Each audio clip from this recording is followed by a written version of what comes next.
Hello, and welcome to the podcast that tries to answer one simple question. What is this thing called film noir?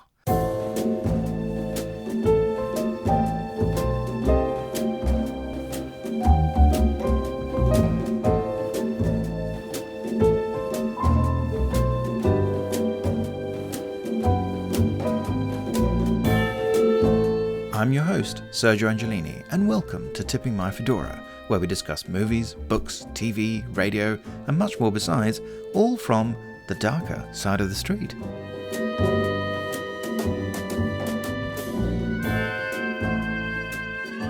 Stacey Abbott is Professor of Film at Northumbria University, where she is a member of their Horror Studies research group. Her research focuses on horror and cult film and television, with a particular interest in vampire and zombies. She is the author of Celluloid Vampires, Undead Apocalypse, and the BFI Classic on Near Dark. She is the co-author of TV Horror and the co-editor of Global TV Horror, both with Professor Lorna Jowett. She regularly writes essays to accompany DVD and Blu-ray releases, including Second Sight's Ginger Snaps, Possessor, and Blair Witch Project, as well as Eureka's Tank Girl. She is currently writing a book on horror animation. Stacey is also one of my dearest friends. We've known each other for over 30 years, and getting to sit down together and chat about one of her favourite movies was a genuine treat. Stacey, thank you so much for being on the podcast. Thank you for having me. I'm looking forward to it. Well, I have to say, Near Dark, I remember it's one of the first films we ever talked about together, and I would probably have never gone to see it if it hadn't been for you, so thank you.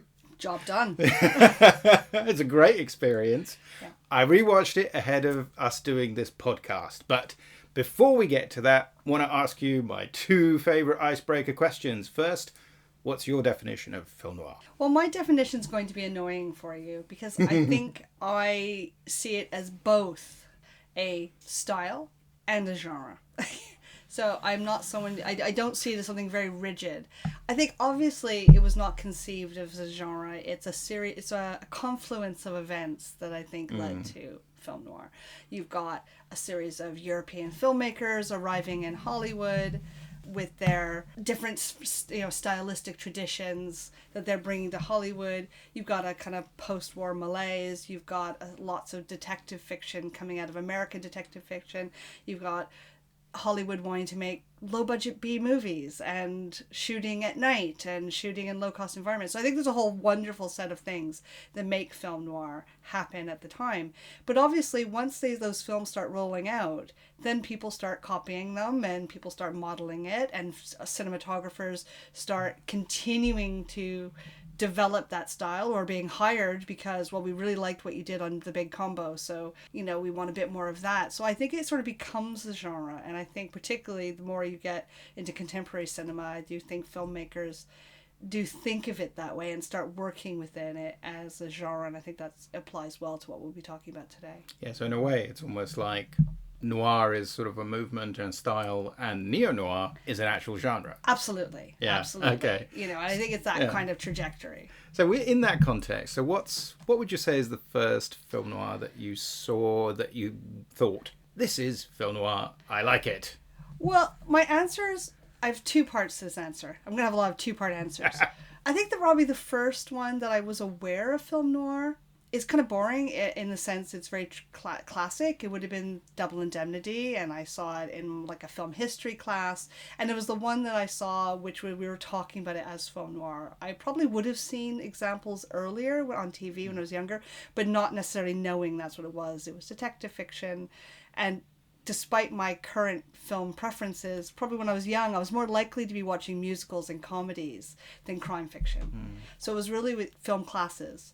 But the moment where I think film noir really kicked in for me as a really important movement style genre was when I took an undergraduate course on film noir run by my professor Peter Rist. And it was an intensive summer course, so it was over 6 weeks, 2 nights a week, plus an additional night of screenings. So it was like 6 weeks of living film noir.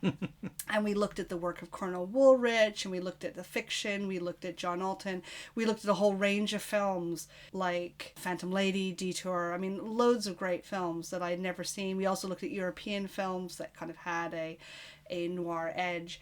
And I think that's when film noir really kind of kicked in for me as being such an exciting and more diverse range of films than I think I'd experienced by looking at the kind of classic Hollywood ones, Double Indemnity, Gilda, which I loved, but suddenly it opened up to me as something far more, even more exciting. Yeah, I mean, I think Double Indemnity is a great sort of gateway into it, but then it opens it up. And it summarizes so much of it, but in actual fact, there's so lots. much more. Yeah. Absolutely. But it was, and also Double Indemnity, as someone who grew up in North America and only knew Fred McMurray as the father from My Three Sons, it was a real eye-opener to go, oh, he's this really exciting actor that I found rather tedious on TV as a child, who just went, oh, he's the, dad knows best, and went, oh no, he's really interesting and fallible and complicated, and then saw him in lots of other stuff and went, oh yeah, he's great.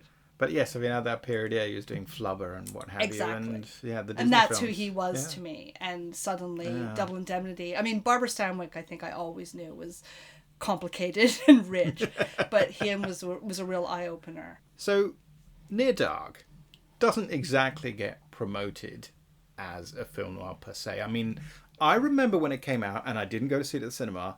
Damn it! I remember it. That poster, it's in your book. You are the author of the BFI Classics, so published by Paul Grave Macmillan. Although, is it Bloomsbury now? It's Bloomsbury. Bloomsbury. And it's should the get BFI that right. Classic on Near Dark. And I remember the poster because it's the classic one that's in the book. Is it the Bill Paxton character? And you've got the light coming in, yes. And it's the shots burning through. And in that sense, on the one hand, it has a slightly horror vibe to it, but it also has a kind of noir vibe in terms of the aesthetics of it. So in terms of when you went to see it, it was very much as a vampire film. That was how you perceived it before you even went through the door? Yeah, I mean, I have to say, like you, I didn't see it in the cinema, much to my shame. I saw Lost Boys that summer and didn't see Near Dark because it had such a limited release. I mean, we're not alone. Most people didn't see it, and it found its audience on video. So when I first saw it, it was on Laserdisc. My then boss at Concordia University, when I was working there, said, you like vampire books and stories? You should see this. And she showed me a clip. And I went, okay, I have to see this film. So it was definitely the vampire thing that drew me into it because, I was reading Interview with the Vampire and I was really kind of immersing myself in vampire stuff. And that was the attraction. And that was my way in. But I think right away when you watch it, you see a film, and I kind of recognize the film that, yes, it's a vampire film and it has that horror elements, but there's so much in there in terms of genre that it's very playful with genre. So it's mixing everything up in really interesting ways. So, and that's, as someone who's writing about vampires, was one of the things I found really exciting, is that this is a film that isn't trying to look like other vampire films. It isn't even trying to look like the other teen vampire films that came out all around it, coming out the same year as Lost Boys, 2 years after Fright Night. It's just out there doing something completely different, which is what kind of drew me to it, and I think why it developed a kind of cult following. Because at the time, I think I was aware of Bigelow because of The Loveless, which in my head, which I never got to see, I read about it, and it was,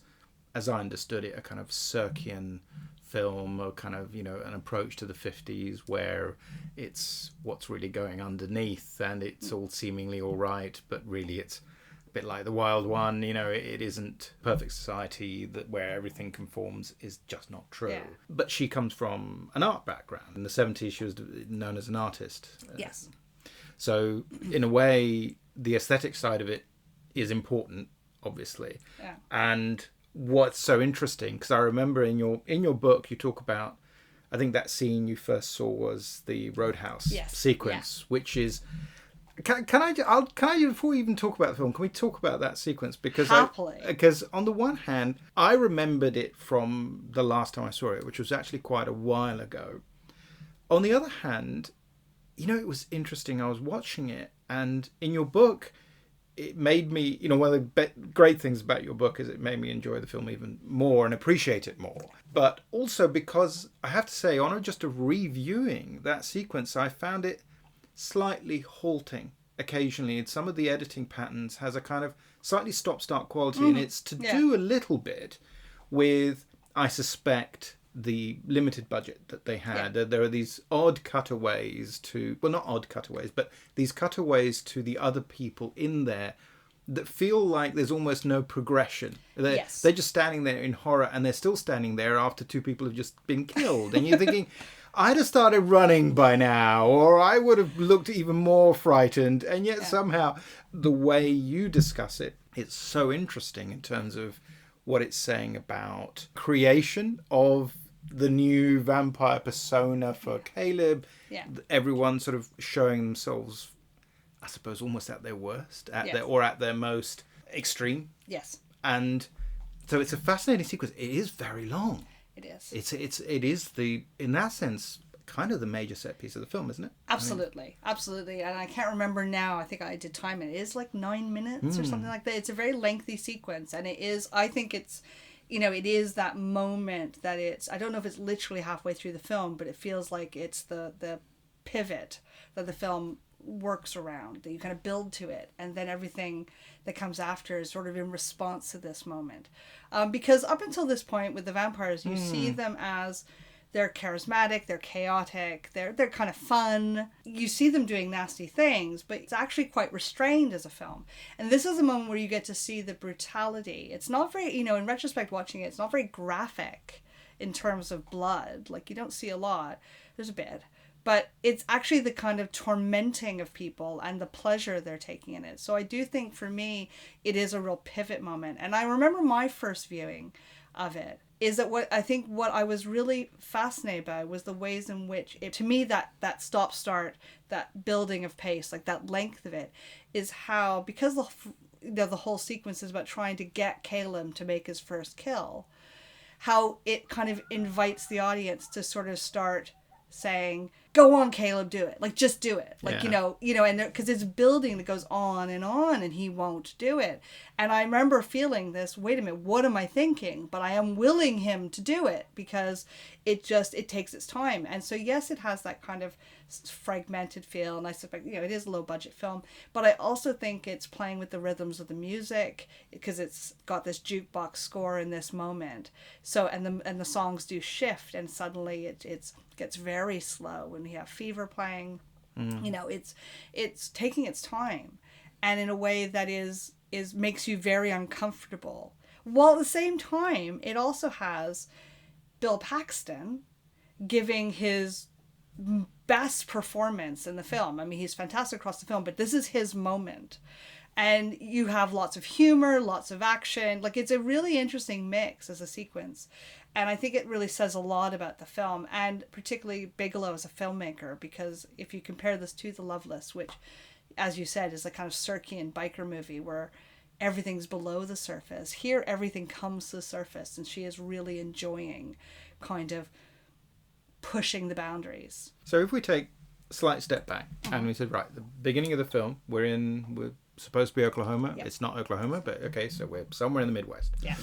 And we start with Caleb, and he's this young lad, and it's like a Saturday night. He's not got a lot to do, and he's hanging out with his buddies, sees this young woman, finds her attractive, chats her up, and she has the most brilliant ice cream cone ever, seems to not melt. Nothing melts in her mouth. Absolutely. And there's a reason for that, of course. And then they go for a ride, and then he does what young lads are supposed to do. In actual fact, one of the things I found interesting, on the one hand, it does feel like a very compressed sort of film and a compressed kind of narrative. It's all happening very fast, which is, on the one hand, typical of movies in general.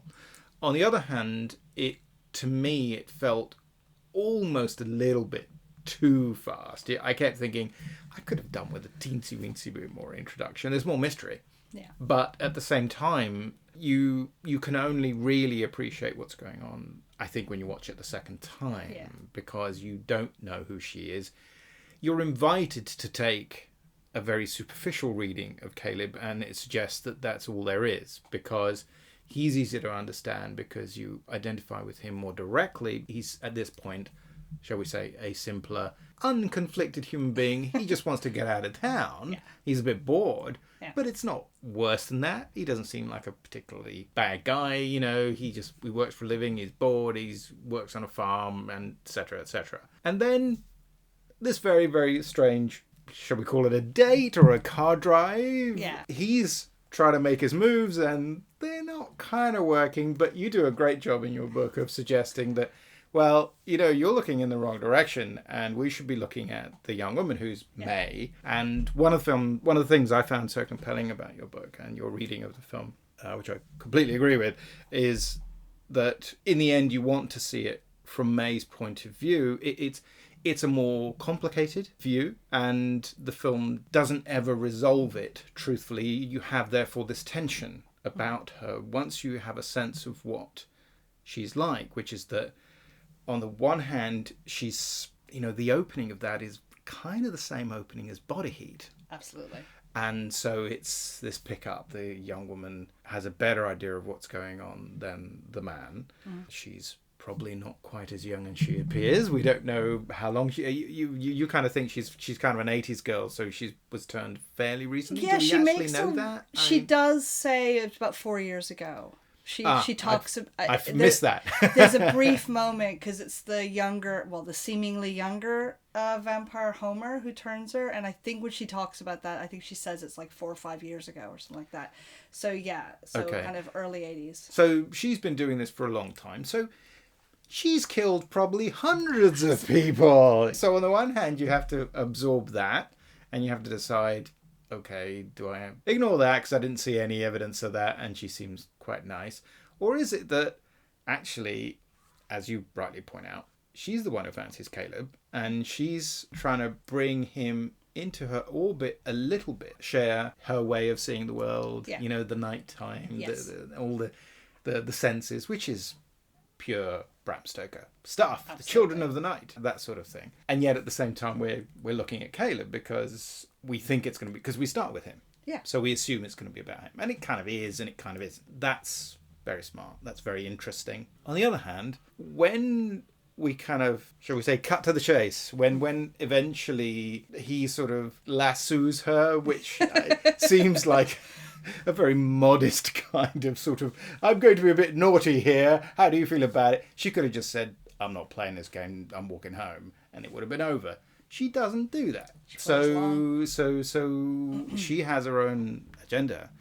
And the fact is that she finds him interesting. And so maybe he's going to be her toy. Yeah. So she sees something in him that makes her want to keep him instead of being just dinner. And then we have this interesting thing, because as you say, they don't have fangs in this film. No. And I was reminded bizarrely of The Godfather, where the one word in the first Godfather film, of course, the word that's never used is mafia. Yes. And so here, this is a film in which the word vampire deliberately never gets used, which is kind of great. So she bites him. We hear, we don't see, but we know that's what's going on. No fangs. One suspects that it may not have been a big surprise for any of the audiences who saw it at the time in terms of the marketing. Yeah. I think so. They knew it was going to be a kind of horror-tinged type story. But to me, probably because I'm coming at it a little bit from a noir standpoint, the next 20 minutes, roughly, I kept thinking, this is their version of DOA. Yes, absolutely. Because he's been infected by this kind of fatal element that she's given him, and he's running around, and it's the equivalent of that scene, whether it's the Edmund O'Brien version or our preferred Dennis Quaid remake, which also has the advantage of it's set in Texas and so on and so forth. It's a very hot Christmas they're having, and he sort of runs around and he doesn't know what to do, and it's this kind of existential nightmare. Where in DOA, you're on your way out. In Near Dark, he doesn't know it, but it's a way in to something else. Yeah. And yet for that moment, which, you know, it almost is the most noirish part of the film. You know, you've got the femme fatale, we've got the fall guy, the sap, and we have the DOA type story. I mean, you handle it really well in the book, because I was watching it, I was thinking, how did he know to go back there? But you kind of explain that to me, so I kind of get it. But he makes his way, instead of making his way home, because he's not going to survive it, he makes his way back to May. She's there, just sitting there waiting for him. Yeah. She's done this not very nice thing to him, you could argue, but she has done it nonetheless, and now he's stuck with it. So how are they going to play? And this is where the film really kicks in, and at which point she's, of course, automatically much more in control. Yes. Which is very interesting, I think. It comes across very well in the film. I mean, she's very good. I don't know her particularly as an actress. She didn't do very much, which is disappointing, because I think she's very good in this. And probably the only thing I've seen her in other than this is St. Elmo's Fire, playing Rob Lowe's wife. Oh, God. So she has a very small role in that. And she's probably in a couple of things. But she kind of moved out of the industry. And if you watch sort of interviews with the cast for on the Blu-ray and the DVD, they all sort of lost touch with her and kind of talk so praisingly of her. But like her life became a bit of a mystery, and that she just left cinema. Okay. And I don't know much about what happened to her after. I think she's still alive. I think when I was doing the book, I was trying to say, like, I think she's still alive, but I think she just left Hollywood and didn't quite fit in. But she's fascinating, and she gives a really good performance as May, and there's a lot of nuance, and a lot of stuff you talked about. There's a lot of nuance there in terms of her, because she's cast because she has this waif-like look, and everyone talks about her, and she kind of fits the kind of Bigelow model of that period, like because you follow it with Jamie Lee Curtis in Blue Steel, and I've forgotten the name of the actress in Point Break, but you have Laurie Petty, these kind of women with short hair, kind of waif-like. There's something gender ambiguous about them a little bit, or at least they're not conforming to 80s. I thought you just said short hair, but okay. No, I think I think they don't conform to 80s notions of femininity, and particularly with May, and not in vampire films. Like, she is so deliberately does not look like a female vampire. Diamondback, for all of her Western accoutrement, is more conforming to that, I think. Who's the other female vampire in the film. But May doesn't, and I think there is something kind of ambiguous about her. Everything, I think, in terms of how she looks, how she behaves. She lures him in, and it's such a lure. And again, it's sort of interesting for me, like, as someone who's watched this so many times, to imagine not knowing she's a vampire at the beginning, or at least not knowing what to expect. But I think the clues are there from the beginning. I don't think, even if you knew nothing about this film, I think you're not supposed to see her as anything but, we're supposed to know that he's being lured in. And she has these wonderful things when he says, "Can I have a bite of your cone?"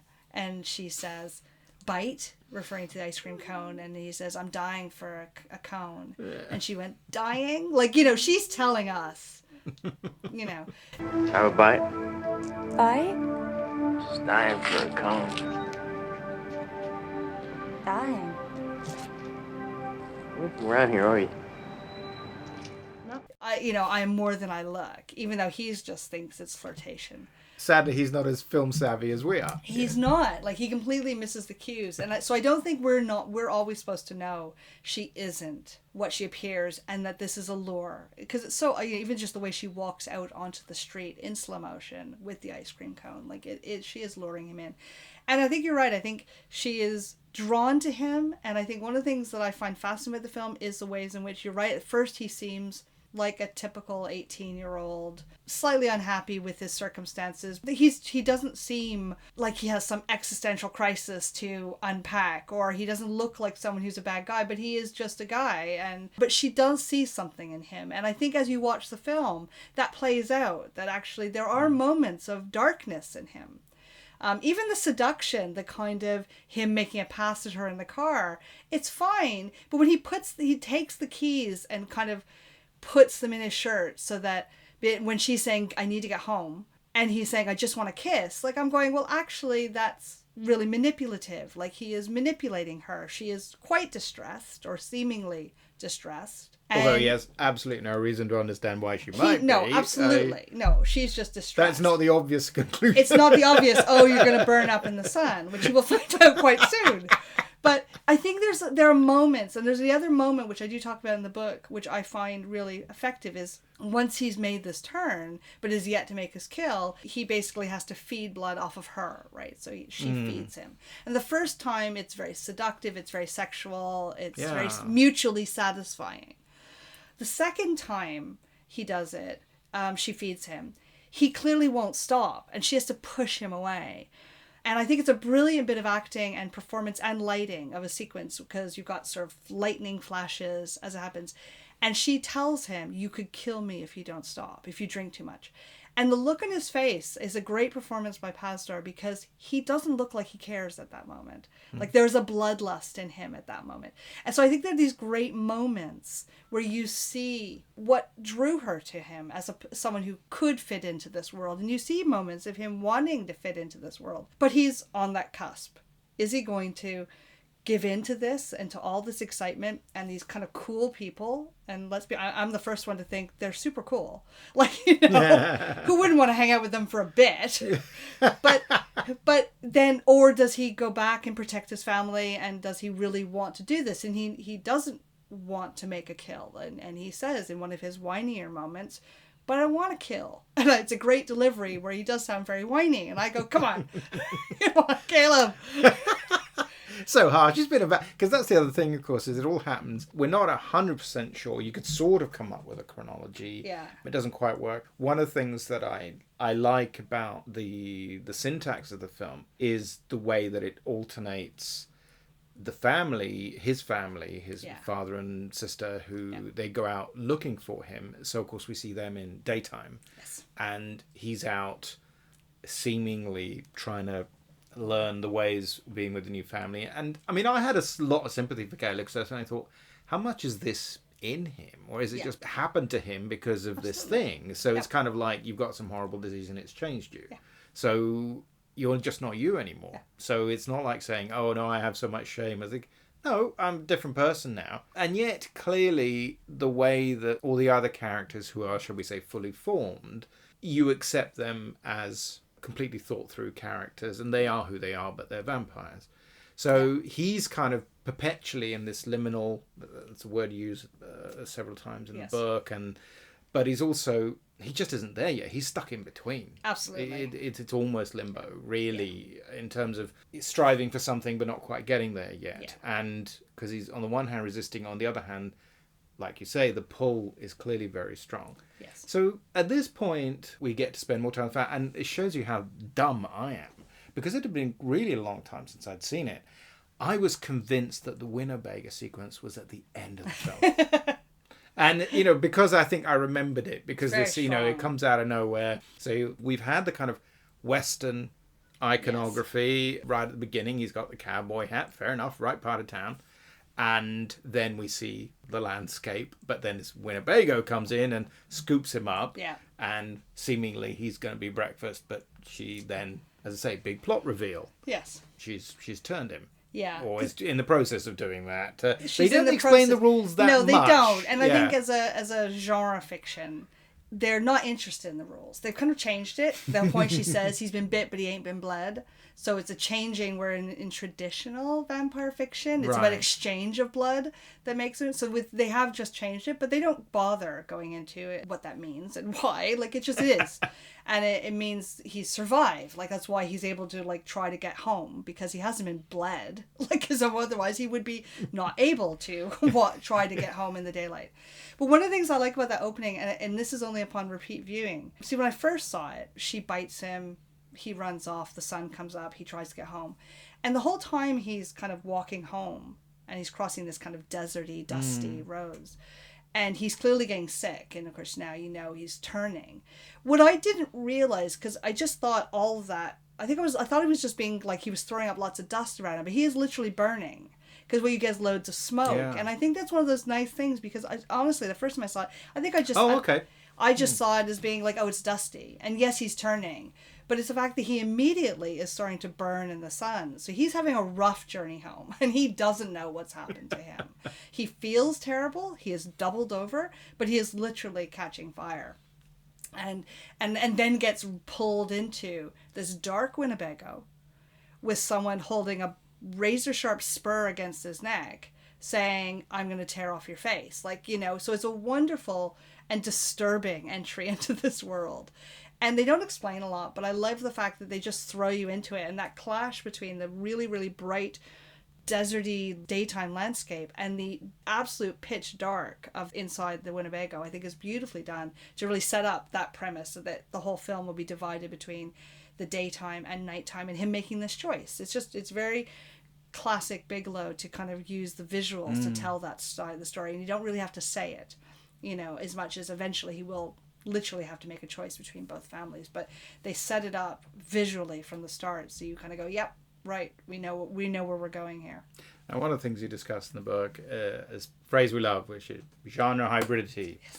So had a bit of Western iconography, a bit of film noir styling and characterization. We have definitely now entered the world of the vampire to a certain extent, but it's also like, is it fair to say it's kind of like trailer trash vampire a little bit absolutely. At this point? I mean, at least because they got a Winnebago, they do get rid of it.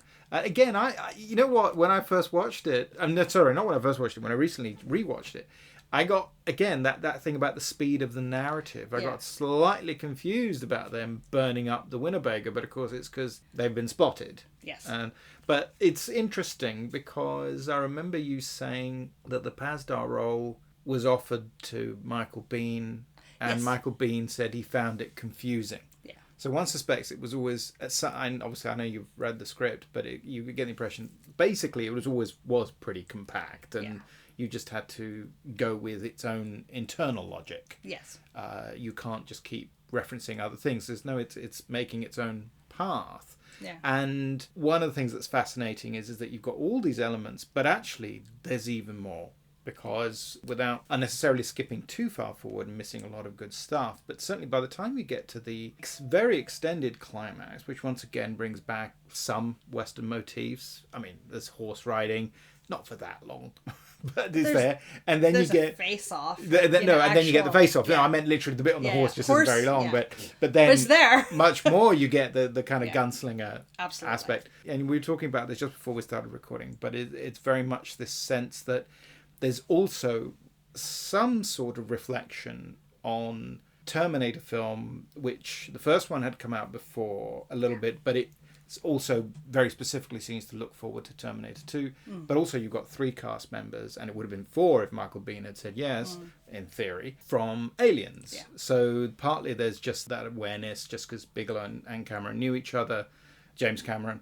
And so there's this very interesting sense, certainly when I was watching the big climax with the kind of the Mack truck or whatever, the semi, and the Bill Paxton character is clawing along. That felt very Terminator. Very Terminator. Yeah. And I should say the DOP was the DOP for the first Terminator Adam Greenberg, film. right? Adam Greenberg. Yeah. And I think he was really, I think the film is really in dialogue with those films, because you're bringing on, and she was very upfront about wanting Greenberg because so much of the Terminator was shot at night. They needed someone who knew how to shoot at night to make it look good. It needs to look very alluring and yet also dangerous, and so that was a big factor in terms of trying to get a look.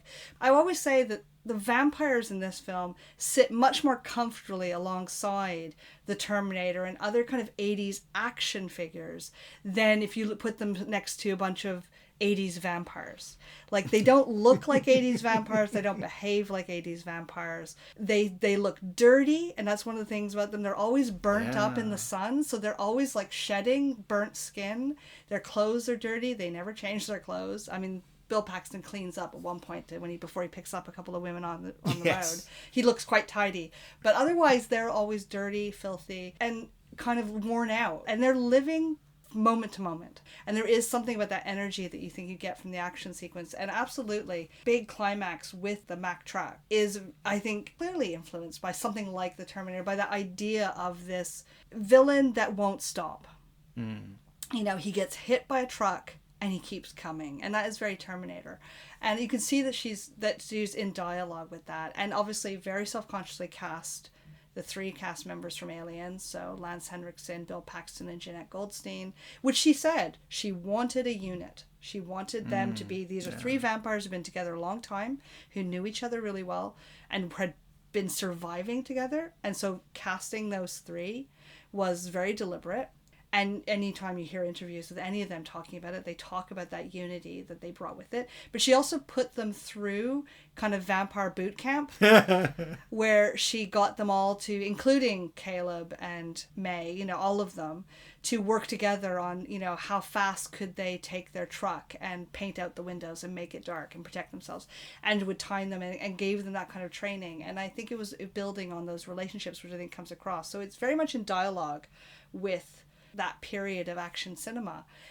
And I always say dialogue because you can see the influence from the Terminator, but if you look, going back to the Roadhouse sequence, if you look at that sequence and then look forward to Terminator 2, that sequence is recreated in many respects in Terminator 2, opening with the crack of the pool cue, the entry of someone who, and the way everyone stops and looks, like the sequence is clearly modeled on it, down to the casting of one of the actors, one of the victims, who gets beaten up by the vampires and then gets beaten up by Arnold Schwarzenegger's Terminator. And then also the look of the vampires, Lance Henriksen, who was at one point talking about being the Terminator. He was in discussion with being cast as the Terminator in the original film.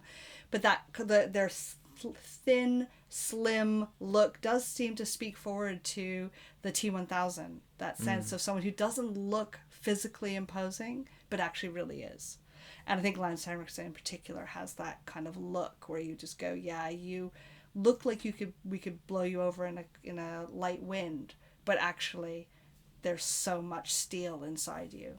I think one of the things that comes across so well is the characterization. In a sense, it's lightly sketched in because it moves so fast, but they do really good work with it. So, you know, these little things where you realize, oh, he fought for the South, you know, in the 1860s, and so on. And May is the only one, as you point out, who's looking at the infinite. Probably not realistically. I mean, the forces of law and order in the sense of the police force doesn't exactly get a look in this movie. No. Now, they do eventually. Yes. And one of the things that, in terms of what you're talking about in terms of action cinema, is the film is extraordinarily kinetic and works so well that way and speaks to that part of Bigelow's talent as well, and her interest in making things work in this super dynamic fashion. Yeah. Just the realization of those moments, including right at the end, of course, where we get people who go up in flames and there are explosions and things like that. But again, they're brilliantly handled,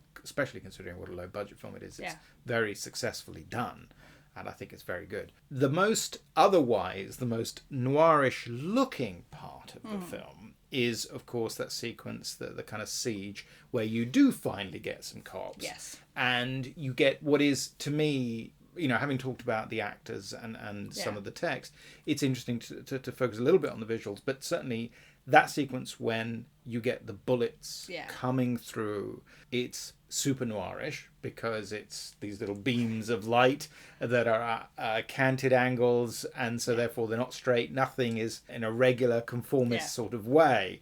It has such a special meaning because these could be like laser beams that are going to burn you. So you get these wonderful little sort of sparks when it hits them. Yeah. When they get a teensy bit of light and it sets a kind of spark off on their shoulder or their arm, which is brilliantly done. But I love those shots. Yeah. And I mean, it reminded me a little bit, I don't imagine that Bigelow was channeling it at all. Once we were talking about John Frankenheimer's Black Sunday. Yes. And there's that sequence where there's a bomb and inside there's all these little freshettes, you know, which are going to explode and set off all these thousands of holes, because basically it's like a dirty bomb, and so it's done inside this hangar. And then Bruce Dern, having done a test run, goes and looks at it and he sees the light coming through, and it's this kind of amazing moment because he thought, this is what I'm going to do.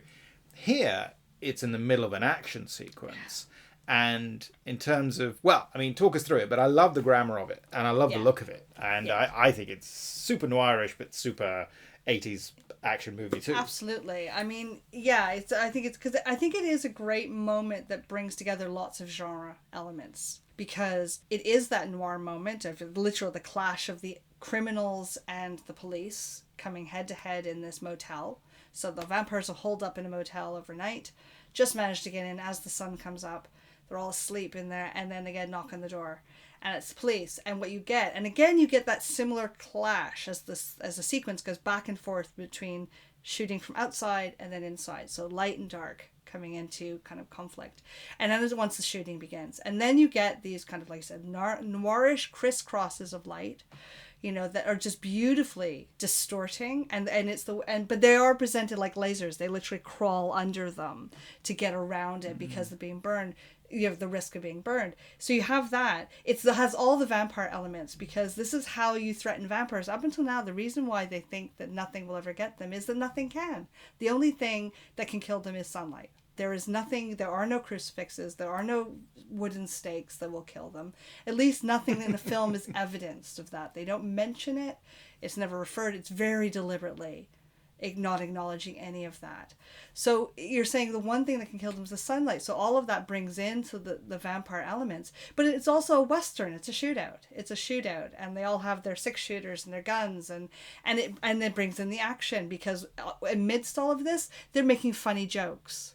They're they're doing the kind of Schwarzenegger type quips as they go through it. So it's a very beautifully constructed sequence. And it's important to note that it comes after, almost directly after, the Roadhouse sequence. So we have the Roadhouse, which is slow, builds up, violent, quite brutal. A brief moment of them getting away. And then we have this sequence, which is fast-paced, kinetic energy, and is the turning point for Caleb. This is also the moment where Caleb proves himself, because not because he kills anyone, but because he saves everyone by getting the van. So it kind of, all of those visuals where everything comes together in that beautiful Bigelow style. And she so deliberately plays with genre. She is interested in merging genres, using it, twisting it, weaving them together. So she brings everything in that moment. Even, because another way I've written about this film in another publication is as an example of amour fou. You know, these two people thrust together and become this mad love. Even in the middle of all this violence, you have this great moment of Caleb and May kissing before he runs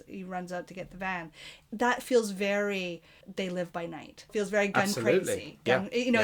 This moment, in fact, probably speaks really well to something like Gun Crazy. All of these things are coming together in this moment, and it's the pivot, or at least it seems like the pivot, because it's the moment where he seems like he is part of the team. He's part of the family, and he is now crossed over, which of course will get completely undermined in the next segment of the film. So she's constantly destabilizing you, which is another kind of great, it's not just noir, but it is that ways in which genres like noir, like horror, never let you sit comfortably. Like, you think you know what's going to happen, and then they overturn it, they twist it. And I think that's where her film knowledge, her love of genre, we talked about her having a fine art background, which she did, and that plays up beautifully in the visuals. But she also used to teach film studies, interviewed Cirque, and she, knew, and possibly even Ray. I can't remember. I think she may have interviewed Ray. Oh, okay. I think. Yeah, don't quote me on that. Would have made sense. Timing. Definitely Ray is someone she talks about as being an influence. So you see all of those things, like that she has that language that she weaves together, I think, very successfully in this film, in what, as you pointed out, is still a low budget little horror film. So it is doing all of this very economically. So it's not elongating it, it's not giving you lots of backstory, it's finding these shorthand ways of doing this. And that's why I think these scenes work really well, because they're doing a lot and doing it visually, so that we come away with all of this way of thinking about the story. And of course, as evidenced by my love of this film, it repays repeat viewing, because the more you watch it, the more those moments stand out, the rhythms of them, and even the weird rhythms of the film, even those weirdness, because there are weird things where I'm always going, is it daylight? Is it morning? Is it afternoon? Like the sequences. But even that starts, I think you kind of go, it becomes part of just the rhythm and the aesthetic of the film, even though probably a lot of it is, they're making this film fast and furious, short period of time, having to shoot a lot of it at night. And some of those twilight sequences are a bit confusing. Like, where are we in the landscape, in the time scale? Yeah, because it's magic hour, but is it dawn or is it dusk? Exactly. Yeah. And I always think, why are you guys not spending more time? Why are, could you not just stop an hour earlier so you could actually get somewhere? But they leave it to the last minute, so they're always racing the sun, which is kind of the point. Near dark, it's about being on the cusp. And I think there's a practical reason why it's like that. It's made fast, and low budget. But I think all of this pays into this idea. This whole film has this liminal, twilighty, everything's on the cusp. Is it day or night? So I think it kind of, it's one of the things where I think it all feeds the film rather than takes away from it. And I think that also, that sort of feeds in quite nicely into the noirish aspects of it. This idea of the compromised, a conflicted protagonist. Yeah. In a way, it's a shame, not a shame, but with May, you don't sense any conflict, but what you get, obviously, at the end, and, we could talk about the end, but, I'm tempted to say let's not. You get that sense of, this isn't necessarily what I want now. She can just go out and find herself another vampire and get cracking. And, go back to what she was doing before. And if that's what she wants, yay. And I think fair enough. Yeah. Sort of. Except all the people she goes and kills. Yeah. And like you say, you do one. I mean, you're very funny in your book when you sort of say, yeah, eventually all these hundreds of people that she and her compadres have killed, they might eventually catch up with her, Let's not forget, I know, I mean, people talk about the ending as being this happy ending. It's an ending. It's an ending. And I, don't read it as very happy for May, but I also go, but we're still having to accept, like, everyone talks about her being reconciled into the family and to a traditional feminine role, but I go, but she's killed a lot of people, like, that's not something that you just get over because, oh yeah, I'm happy and I'm going to now take care of Caleb's sister. But it's has Bigelow, I mean, again, a naughty question, but has Bigelow sort of talked about the ending in terms of it deciding that it needed to have a resolution that was more or less finite, that there's an ambiguous element to it, but nonetheless it has a proper ending. It doesn't have an open ending. I know that because there was supposed to be potentially a scary surprise ending. There was an alternate ending which was in the script, and there's some evidence at least that they shot some of it which involved Caleb's sister and possibly leaving that open, that whether or not she has been turned. But Bigelow talks about it in an, I find, and I don't know if she'll ever listen to this, but in an unsatisfying way. So Kathryn, if you're listening, sorry. Because she talks about it just being about the love story. And, so when she talks about it, she talks about the resolution of the love story. That actually it is that they are drawn together. Now, when she talks about the love story, she doesn't talk about it in a romantic way. Like, it's about complex relationship, complex feelings, these two people, but the ways in which they're drawn together. So she doesn't really address this film as either being conservative or progressive, depending on how you read it. And most people read it very conservatively. I read it alternatively, partly because it's just not how I respond when I watch it. I do not think it's happy. And some of it, I think that there's hint, and the fact that they were going to end it with a horror ending confirms the fact that I don't think the ending as it's given is supposed to be so happy. Also, as she is very upfront about her love of Douglas Sirk, and we all know about Douglas Sirk's kind of tradition of the kind of false happy ending, I do think that way she shoots it conforms to that, but she doesn't talk about it in that respect. And she doesn't really talk about it much at all, except to say, this is kind of, it was focusing on a love story.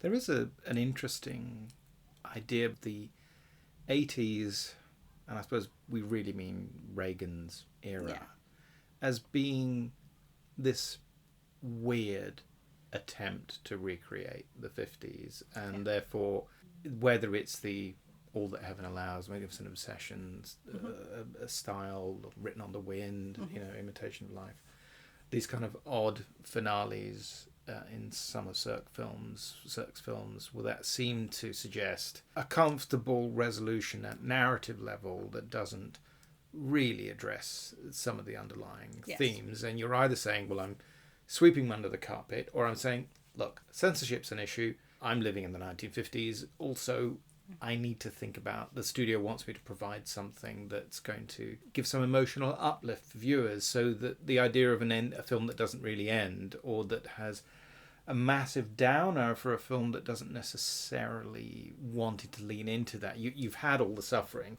so you feel somehow you've earned the right to some sort of positive ending. It may not be perfect, but you can have something that's not as bad, perhaps.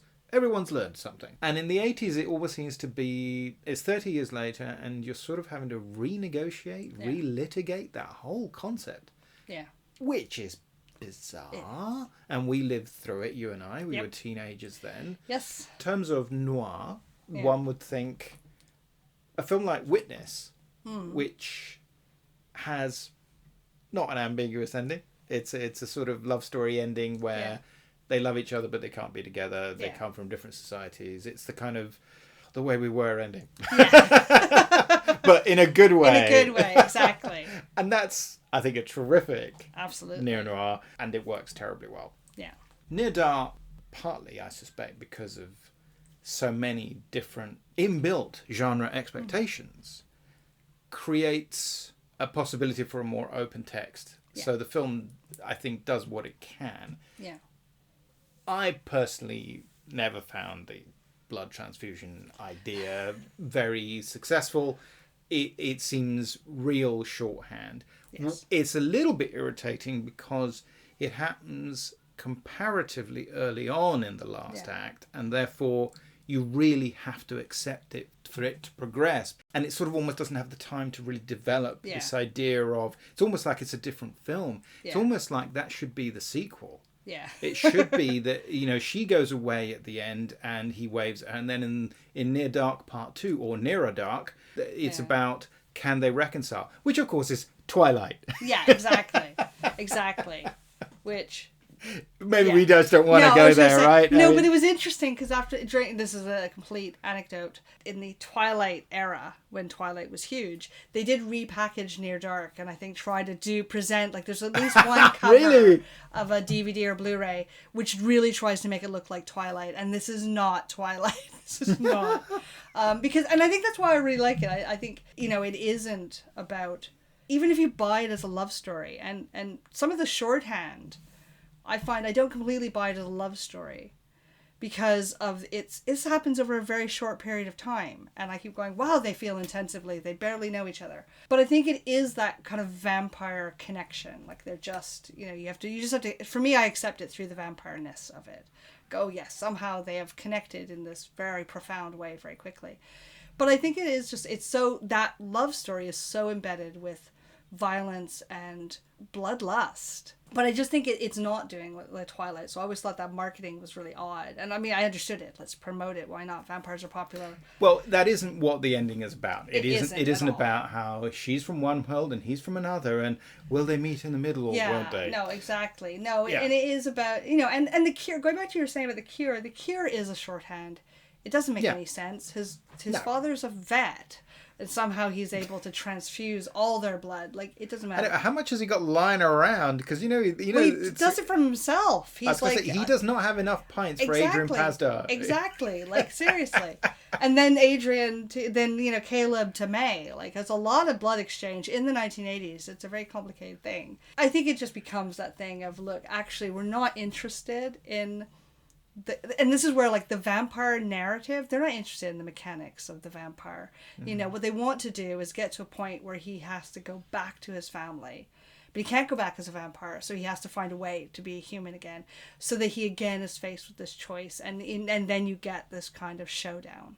And then it becomes about May making a similar choice. Will she stay with her vampire family?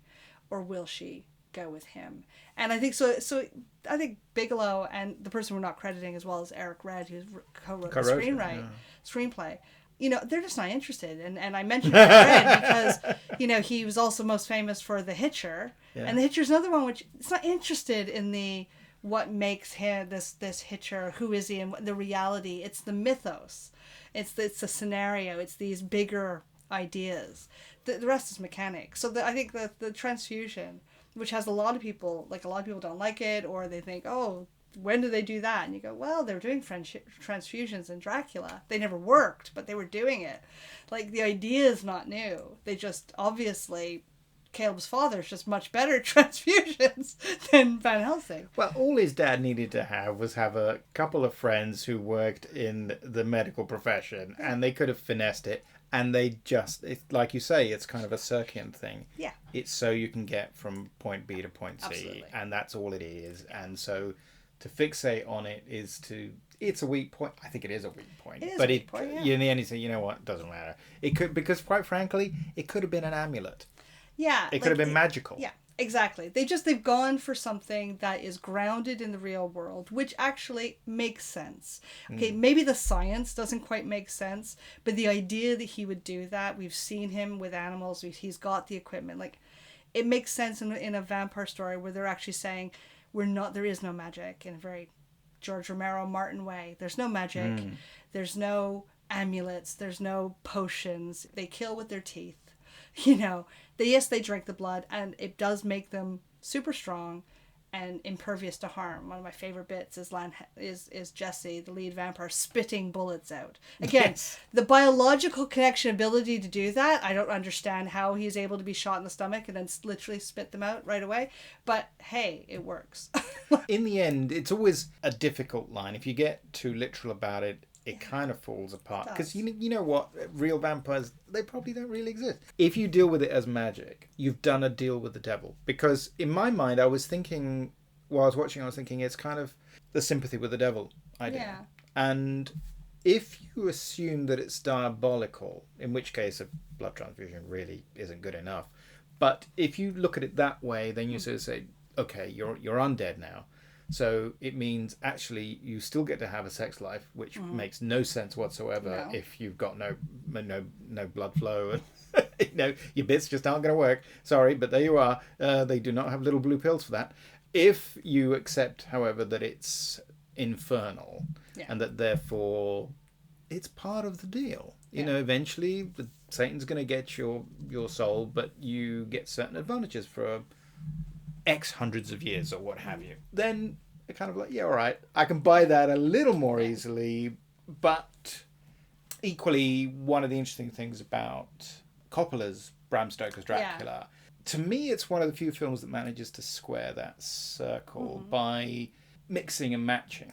It suggests a kind of satanic religious element to it, tagged to a real historical figure and this idea of almost reincarnation, eternal life, and all these things. And yet somehow, I think, again, because of the style of it, it sort of works. Here, like you say, the concerns are multifaceted. Two things I wanted to finish up on. One, I noticed in your book you didn't mention the fact that Adrian Pasdar's hair's been dyed, which is weird.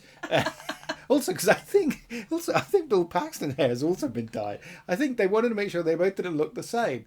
And so he looks more Midwestern by being a bit blonde, but of course Adrian Pasdar had jet black hair. Or did, it may be a little grey now. And the late, great Bill Paxton had rather brown blonde hair, did he not? And yet he's got jet black hair in this one. So they're doing something with the cosmetics, but okay.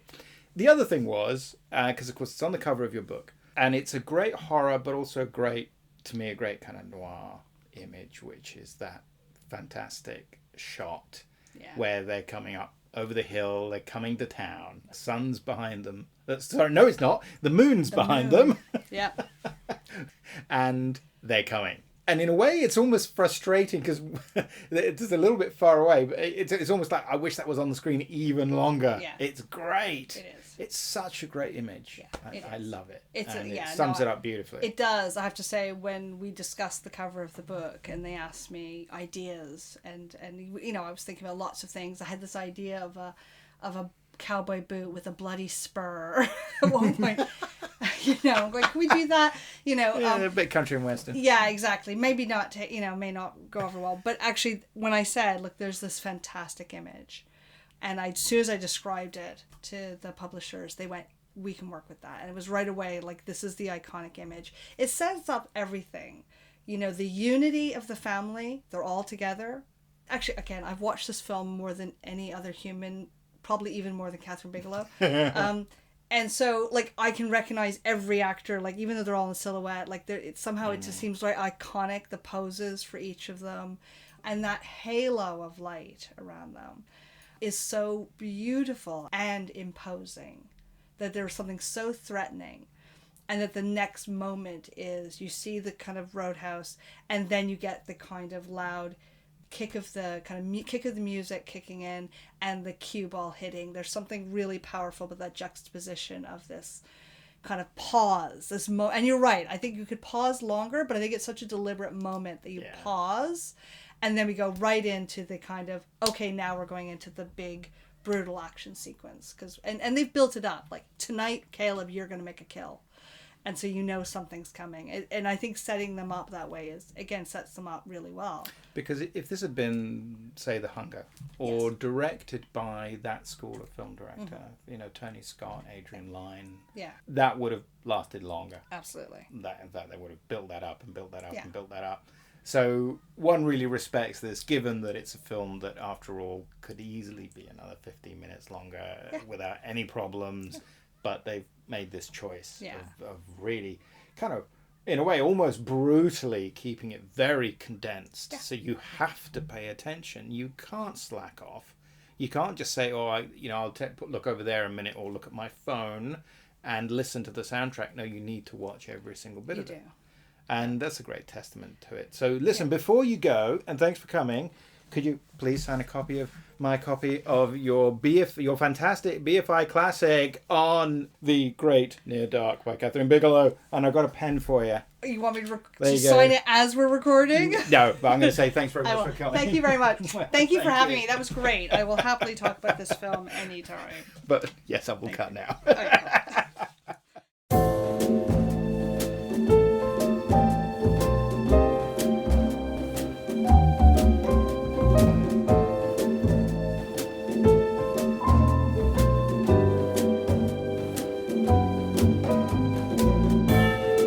You have been listening to Tipping My Fedora, the show about all things noir.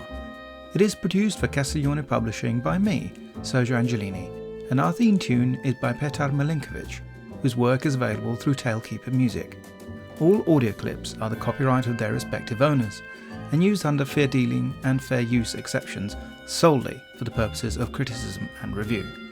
Please subscribe to Tipping My Fedora wherever you get your podcast fix. And it would be great if you could leave ratings and reviews about the show at Apple Podcasts. Be seeing you.